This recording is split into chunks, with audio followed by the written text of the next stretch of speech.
Boa noite, Pai Senhor Jesus. Vamos sentar. Estou feliz de estar aqui. Lembro que quando o pastor falou para mim na semana passada, Cristina, traz a palavra na semana que vem. Amém, pastor.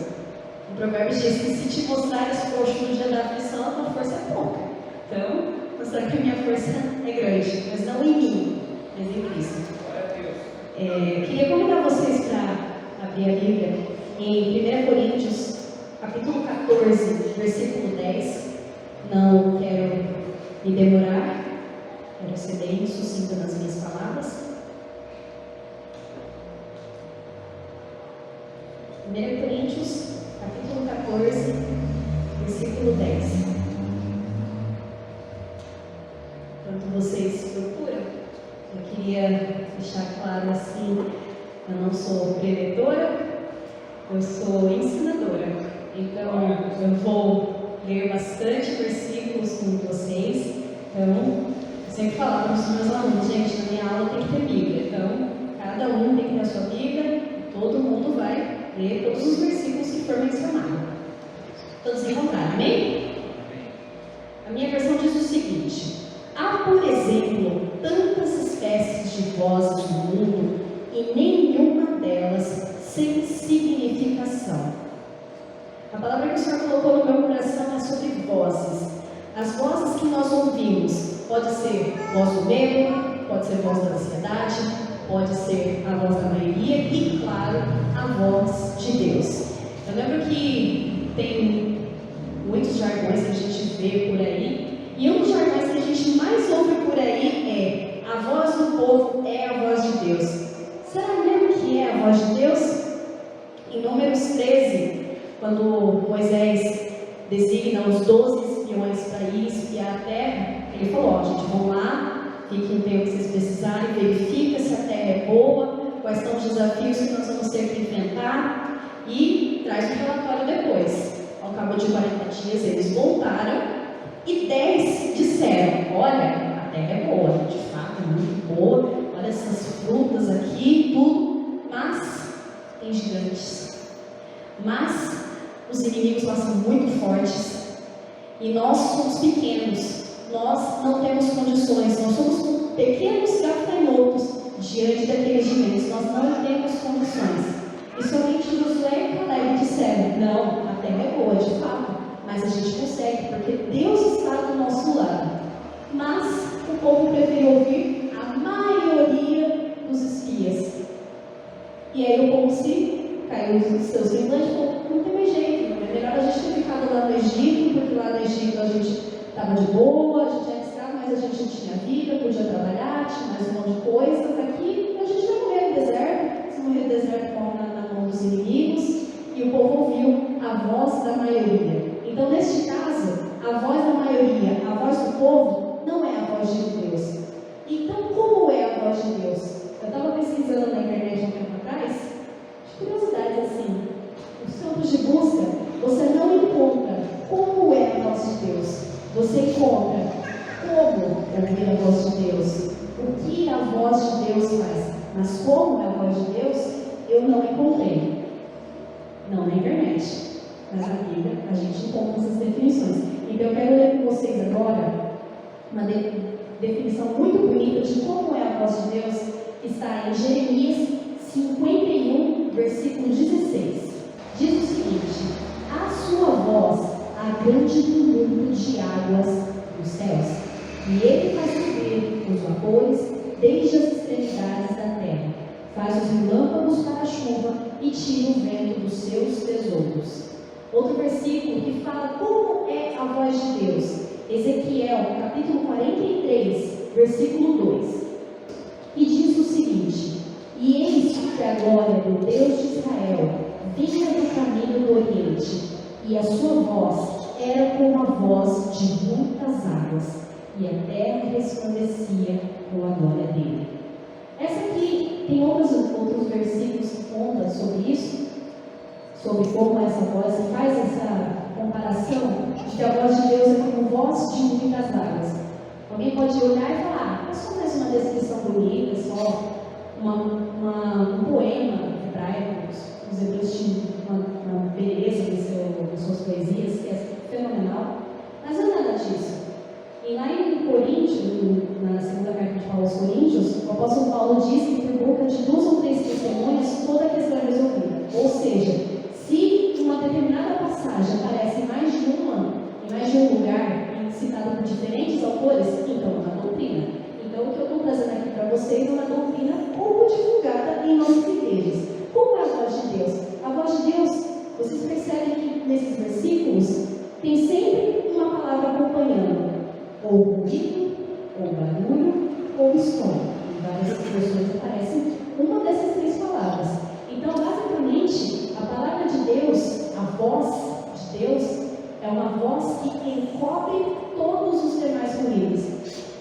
Quando eu era mais nova, eu fui numa cachoeira, eu tinha uns 9 anos, fui numa cachoeira, não era grande, era pequena. Mas quanto mais eu chegava perto da água, eu não me deixou, eu chegasse, porque eu estava com o morro para nadar.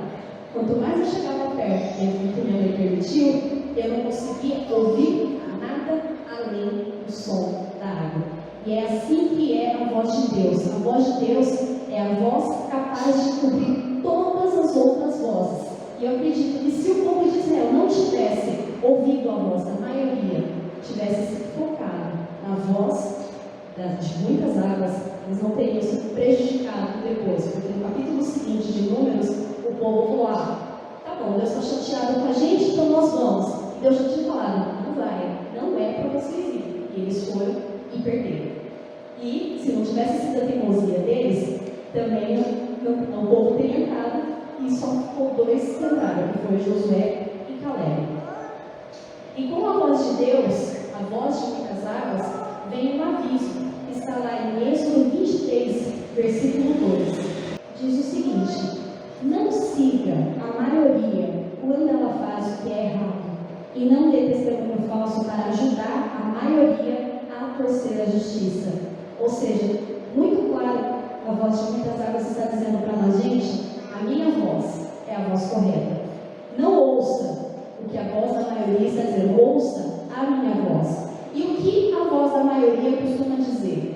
Eu separei alguns tópicos aqui, eu tenho certeza de que todos nós aqui já ouviu em algum momento e se perguntou: será que é verdade? Ou o que a Bíblia diz, será que está contradizendo ou será que está alinhado? Porque tem um jargão, a voz do povo é a voz de Deus. Será? Muitas pessoas dizem, do lado de fora, não existem verdades absolutas. O que é verdade para mim, não ser verdade para você, mas o que é verdade para você, pode não ser verdade para mim. Mas o que a voz de muitas águas diz? Lá em João 14, eu sou o caminho, eu sou a verdade, eu sou a vida. Ninguém vem ao Pai senão por mim. Alguém pode falar: todas as religiões estão certas. Será? Será que você? Nenhuma outra religião diz que é a salvação. Só diz: siga esse passo aqui e talvez você será salvo. Talvez. Não, mas Jesus disse: quem quiser ser salvo, aceita e aceita todo aquele que confessar e receber será salvo. Ele falou com todas as palavras. Outra coisa, muita gente fala, outras pessoas falam: Deus é um ditador. Não. A voz da maioria diz que Deus é um ditador. Mas o que ele diz? Em Apocalipse 3:20, ele diz: eis que estou à porta e bato. Se alguém ouvir a minha voz e abrir a porta, eu entrarei e serei com você. Mas se você ouvir, se você quiser, ele bate como convite. Não é como essa voz, a voz da maioria, que simplesmente impõe, fala: não, é isso que eu propor. Não. Jesus, ele pede autorização. Eu posso fazer parte? Eu posso salvar? Eu posso mudar a sua vida? Outras pessoas, outras vozes, a voz da maioria vai dizer: casamento é uma instituição falida.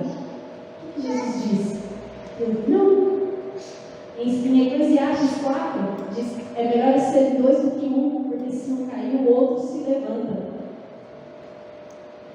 Ou então, em 1 Coríntios 13, que é lindo, muita gente usa em convite de casamento, fala sobre o amor é paciente. Eu lembro que, quando eu era mais nova, minha mãe chegou a me ensinar a interpretar da forma correta esses versículos de 1 Coríntios 13. Ao invés da palavra amor ou caridade, substitua pelo seu nome, e você vai entender o peso que é o amor.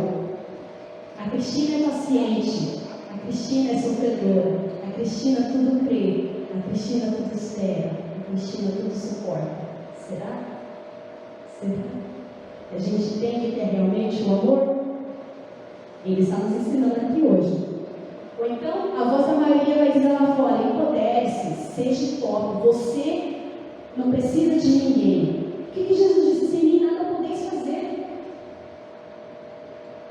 Em Gálatas 3:28, o apóstolo disse aos Gálatas: gente, somos todos iguais. Não há grego, não há judeu, não há impuro, não há incircunciso, somos todos iguais. O preço que Jesus pagou para salvar a mim e a você foi igual, não tem diferença. Enquanto estão pregando que, não, ser na igreja, as mulheres são submissas, elas são inferiores. Não, Jesus aqui está dizendo, não, somos todos iguais. Ou então, vão dizer, você é o mais importante, você não precisa depender de ninguém, você não tem que dar satisfação para ninguém. Em João 3:13, Jesus ensinou, aprendam de mim, que sou manso e humilde de coração. Aprendam de mim, aquele que quiser ser o maior no meu reino, que sirva. É loucura. O apóstolo Paulo disse que a doutrina, o evangelho é loucura, mas para nós é poder de Deus. E para finalizar, a voz da maioria diz, mostre-se, pega seu celular, faz uma selfie assim, mostra o que você está fazendo. Se você é uma pessoa legal, mostra, estou fazendo caridade aqui. Mas o que Jesus disse? Lá em Mateus 6, o que a sua mão direita faz, a esquerda não precisa saber. Quando você for orar, entra no teu quarto, fecha a porta, e o Deus que te deu em secreto te recompensará. E é isso que Deus tocou no meu coração. Gostaria de agradecer a todos pela oportunidade, pastor. Deus abençoe.